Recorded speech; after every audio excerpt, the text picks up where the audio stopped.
Here with Arizona State head coach Kenny Dillingham as the Sun Devils have wrapped up non-conference play, are now getting ready to start Big 12 action starting this week against Baylor. Coach, thanks for taking some time with us. 2 wins, 1 loss through the first 3 games of the season. So what are your thoughts on the young season so far and where you guys are at heading into conference action? Yeah, I like where we're at. I like how our guys have played football this last week. I like the physicality, the toughness we played with, how hard we're playing. That's always my number one thing is, do we play hard?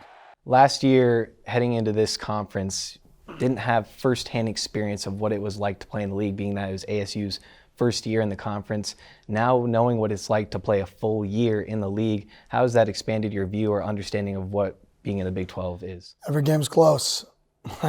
Every game you can win, every game you can lose.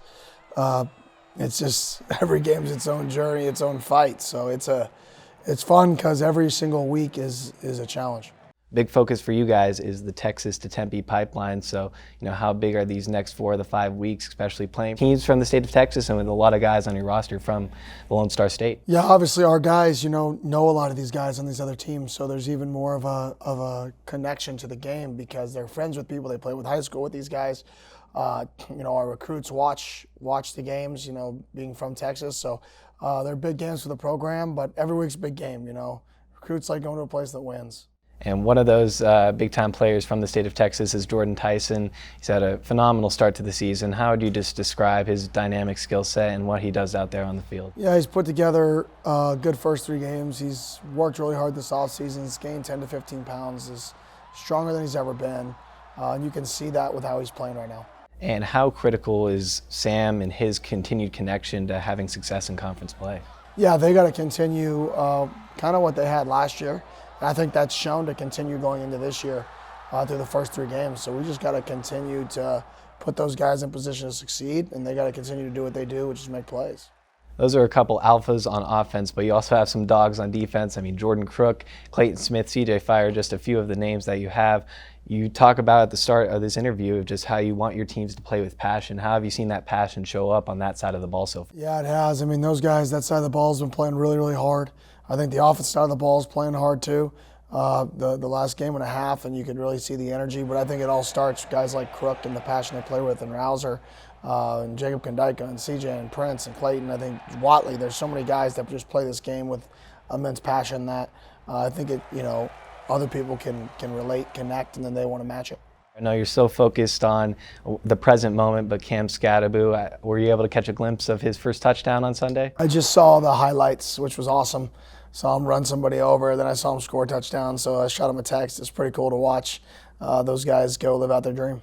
What's it like to just see him having gone from coming here to, as a guy from Sacramento State, not recruited heavily out of high school, to now doing what he's doing, playing in AT&T Stadium against America's team, the Dallas Cowboys, and scoring a touchdown? Yeah, it's awesome. I mean, it's fun to watch the guys that you were involved in their life go and live the dream and the goals that they set out to do. I mean, that's what coaching's about, so it's pretty cool.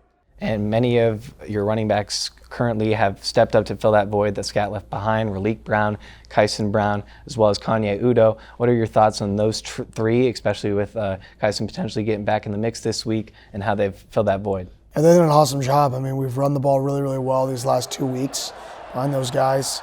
I think all 3 of them have had a 100-yard game, including receiving yards. I know Sip did in week 1, and then week 2 we had 2 guys. So I mean, they're all adding value in their own way, and I think that's what good rooms do, is they find a way to be productive. Back-to-back sellouts so far to start the season. You've really been adamant about getting people out to the games. Student section set a record to start the season. What's it been like to see the fan base reaction and how invested they've been to start the year? It's awesome. I mean, it's not just awesome for me and our team. It's awesome for the fans who show up, and you're in part of that environment. Now the games are more fun for people. And once the games become more fun for people, people don't want to miss. So I think now that we're creating a standard and an expectation that these things should be sold out, they have been sold out. They're more fun for people to attend. And hopefully when that happens, then it can survive the highs and the lows of a season. And when there's a low, we still show up at home and we protect home turf because we know it's going to be sold out and people are rocking. And I think that was a big piece of our game this last week is, we stumbled, great. We come home, there's a sellout crowd, we play really good football, right? And I think that's what good programs have is you're going to come home and you're going to have an advantage when you take the field. This starts the beginning of a long journey through conference play ahead. I know you've never been focused on the end destination and rather are rooted in the process. So what does that process look like to potentially repeating as Big 12 champions as a result of that process?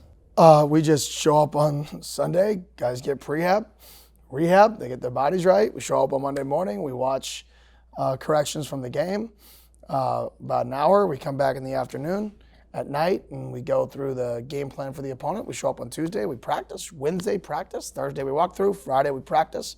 We go out there on Saturday, and we go play a football game. Like, it's the same, win or lose, the process has to stay consistent. There's so many things out there that can distract people from that process, though, with the internet being what it is, social media being what it is. How have you been able to get your players to buy into that everyday approach and try and ignore it? I think you just got to understand that, college athletics now and sports are just a big reality show. We're just in a big reality show, and if there's something bad that happens, it's the producer's job to make it 10 times bigger than what it actually is, right? And if something good happens, it's supposed to be 10 times bigger than what it actually is, because that's what good shows are. They're dramatic.